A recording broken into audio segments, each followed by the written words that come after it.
Le Nouvel Esprit Public, Philippe Meyer, bonjour.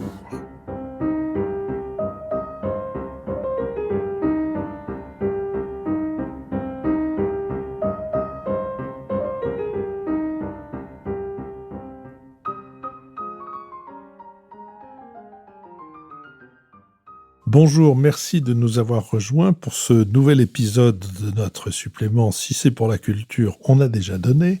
Nouvel épisode qui me permet de recevoir Doriane Moretus. Doriane Moretus, bonjour. Bonjour Philippe. Vous êtes clown.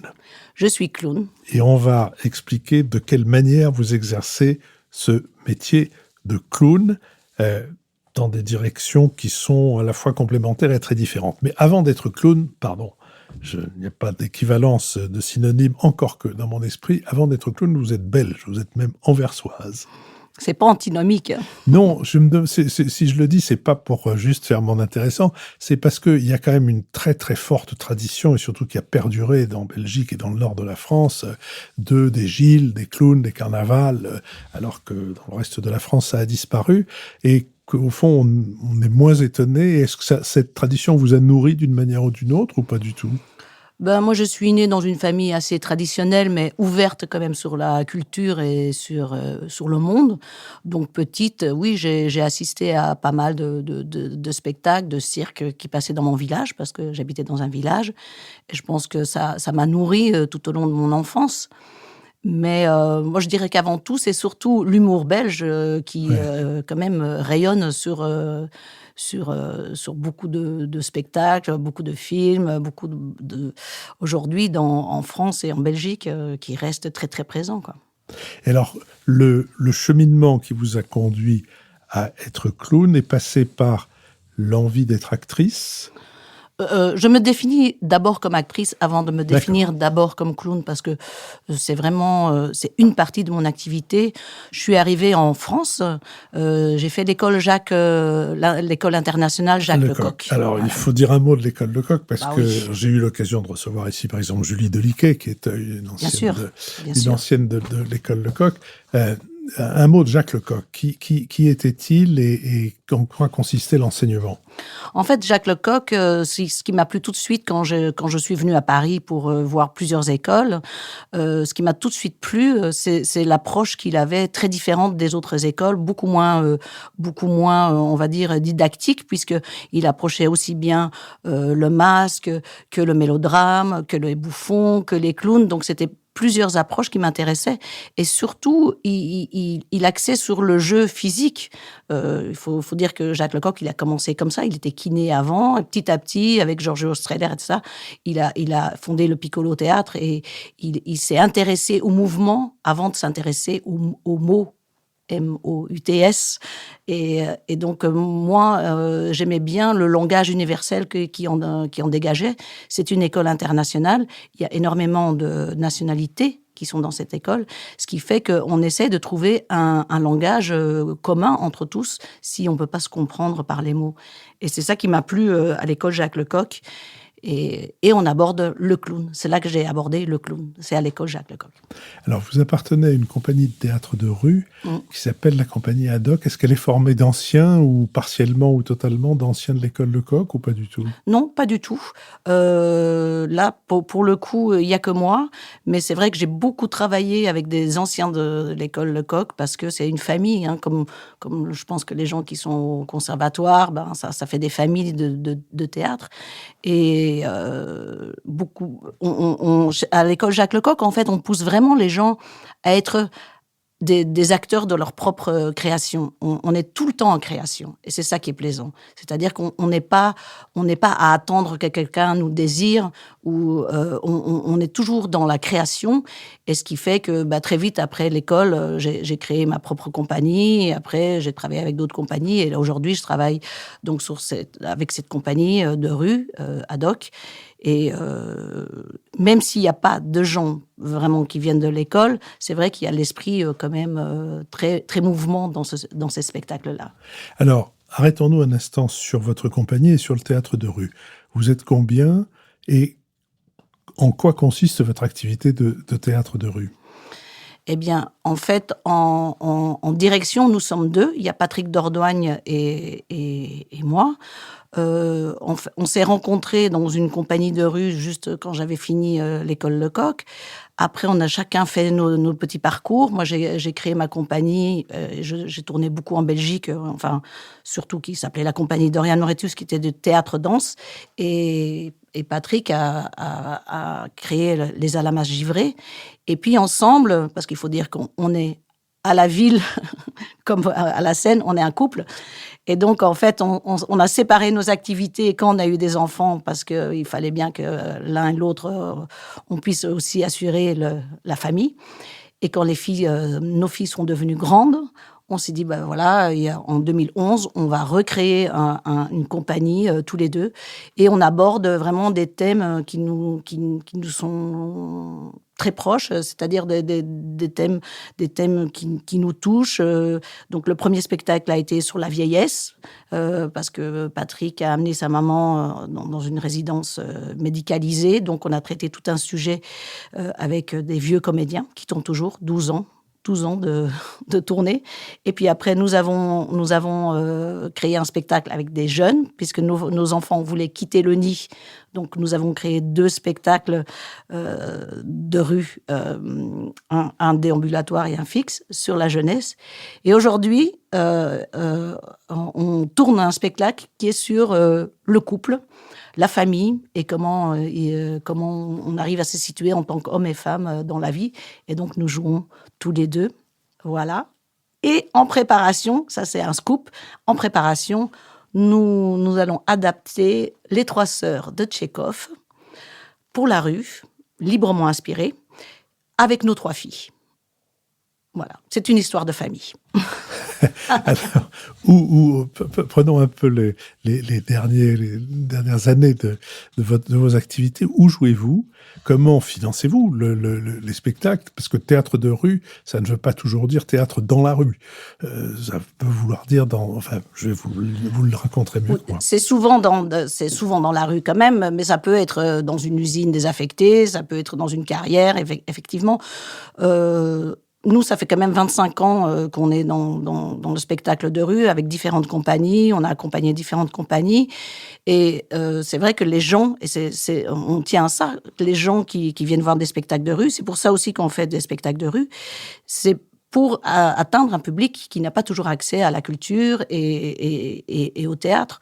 Donc on joue souvent dans des quartiers ou dans des quartiers populaires ou dans des villages, ou voilà. Et on est subventionné par le ministère de la Culture. Ça, c'est une chose. Et puis aussi, on est en coproduction avec des festivals. En France, on a de la chance d'avoir un système unique d'intermittence du spectacle. Ça, il faut vraiment le protéger. Et il y a 9, je ne sais pas si bientôt 10 CNAR. Alors, qu'est-ce qu'un CNAR? C'est un peu comme les CDN. Un CNAR, c'est un centre national des arts de la rue. Centre dramatique national. Oui, c'est ça. Les CNAR, c'est ce que sont les CDN au théâtre pour la rue. Donc, Centre national des arts de la rue, il y en a plusieurs en France. Et donc, quand on veut faire, par exemple, là, on veut faire une nouvelle création, on fait appel à eux, on cherche des coproductions, on fait des résidences sur place. Voilà, on trouve des financements comme ça, des coproducteurs, des préachats, mais c'est pas le public qui paye. Effectivement, et c'est à chaque fois on recommence à zéro. Enfin, on a notre notoriété qui joue pour nous, effectivement, mais c'est jamais gagné. Donc à chaque fois, il faut repartir au charbon pour retrouver des partenaires, des théâtres qui veulent bien prendre le pari de coproduire avant d'avoir vu le spectacle. Mais ça s'ouvre quand même beaucoup parce que avec le Covid et tout ça, on a quand même eu aussi des demandes de sortir le théâtre dans la rue puisqu'on ne pouvait plus jouer à l'intérieur. Et ça a été aussi une ouverture sur des théâtres qui d'habitude ne faisaient pas de spectacle spectacle en extérieur et qui se sont rendus compte que c'était une manière aussi de faire découvrir leur ville et leur quartier différemment. Et parce que nous, c'est un terrain de jeu formidable, la rue. C'est-à-dire que quand un théâtre nous dit, voilà, on voudrait prendre votre dernier spectacle, qui s'appelle Qui vive, voilà le terrain de jeu, comment vous pouvez l'aménager. Et donc nous, avec Patrick, on part en repérage, comme un repérage de film. On repère, on essaie de voir où on peut placer telle situation. On s'appuie sur le milieu urbain ou rural, si on joue à la campagne, et on essaye d'anticiper tout ce qui peut nous arriver comme accident, c'est-à-dire les voitures, les garages, voilà, les commerces. On essaie de jouer, d'anticiper tous ces événements-là et de placer le spectacle dans cet environnement-là. Ce qui fait qu'en fait, le spectacle n'est jamais tout à fait le même. Parce que si on joue, par exemple, à Villeurbanne, c'est pas la même chose que si on joue à Chevilly-la-Rue ou voilà, parce que le contexte est différent, le public est différent et c'est très intéressant pour nous. On est obligé de toujours se réadapter. Alors, vous l'avez dit, ça fait 25 ans que vous êtes dans le théâtre de rue. Comment vous avez vu évoluer les propositions des compagnies et l'accueil aussi bien des municipalités que du public? Alors, au début, on n'était pas très, très nombreux. Il y a de plus en plus de compagnies de rue. De plus en plus, même des gens qui faisaient du théâtre, je vois par exemple des gens comme Wajdi Wawad et tout, qui se retrouvent programmés dans des festivals de théâtre de rue. Donc c'est bien la preuve que ça attire. Maintenant, il y a de moins en moins... Il y a de plus en plus de propositions, de plus en plus de choses très pointues, très, très belles, très, très fortes. C'est parce que des fois, on me dit « Ah, tu fais de la rue, vous jonglez, vous crachez du feu. » Non, on n'en est plus là. On a vraiment des très belles propositions de théâtrales, dansées, musicales, etc. Mais maintenant, avec tout ce qui se passe, c'est de plus en plus difficile. C'est-à-dire que, par exemple, avant, quand on faisait un déambulatoire, c'est-à-dire que le spectacle est itinérant, les gens prenaient le pari de le faire assez facilement. Maintenant, avec tout ce qu'il y a eu comme les attentats et tout ça, les plans Vigipirate, ça devient, il faut mettre à chaque bout de rue une voiture anti-voiture bélier.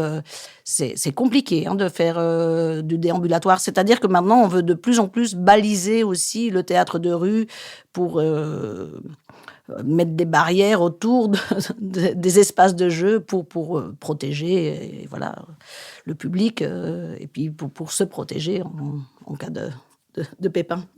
Alors, je me suis un peu intéressé au théâtre de rue et il y a une chose à propos de laquelle j'aimerais avoir votre réaction, c'est que, en dehors, me semble-t-il, de ce qui se passe autour du Festival international de théâtre de rue d'Aurillac, les propositions des compagnies de théâtre de rue concernent essentiellement le milieu urbain.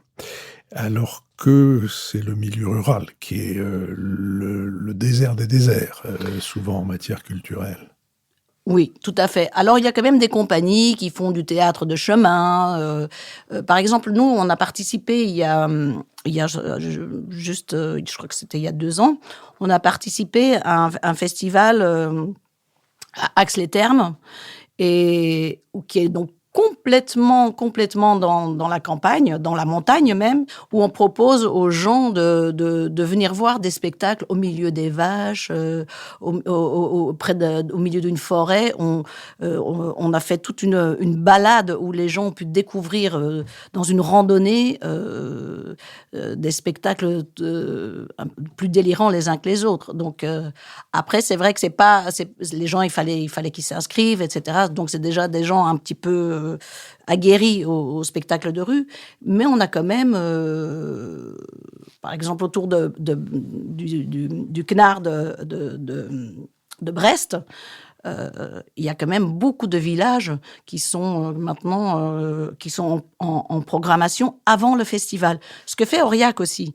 Aurillac, il y a le festival à proprement dit, mais ils font depuis déjà plusieurs années, ils font les préalables, ce qu'ils appellent les préalables, et qui fait qu'il y a 1 ou 2 compagnies qui jouent pendant 10 jours dans les villages autour. Il y a de plus en plus ça, hein.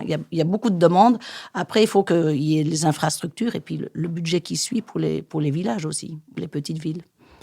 Doriane Moretus, nous venons d'avoir une espèce d'organiser la présentation de vos activités, donc 2 comédiennes et 2 comédiennes co-directrices de la compagnie Haddock, mais je l'ai dit au début, la première raison pour laquelle j'ai souhaité vous demander de venir à ce micro, c'est votre activité de clown. C'est une activité qui est double. Elle est avec Clowns sans frontières et est avec le Rire Médecin. Ce que je vous propose, c'est que maintenant que la présentation est faite, nous nous retrouvions la semaine prochaine pour parler de ces activités de clown. D'accord.